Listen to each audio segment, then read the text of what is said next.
Here's an Ascension tip for you today. What do you do when you are pulling your oracle or tarot cards in the morning and you get a bunch of negative cards? Now, you could look at that as, I'm going to have a terrible day, I am afraid of what's going to happen today, I'm fearful of my future, I'm going to give my power away and I'm going to let these cards dictate my day.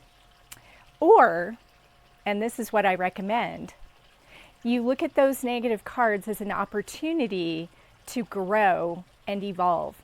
You look at those negative cards as, what is it within me that I need to change?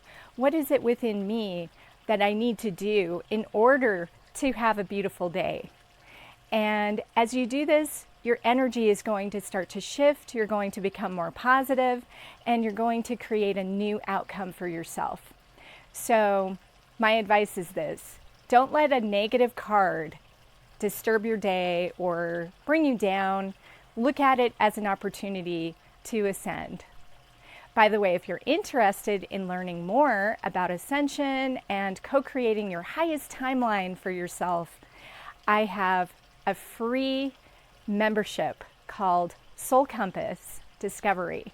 And you can just go to ascension17.com/free to claim your membership and get started on your ascension path today. Let me know in the comments what you do when you get a negative card, and I'll see you in the next video. Have a beautiful day.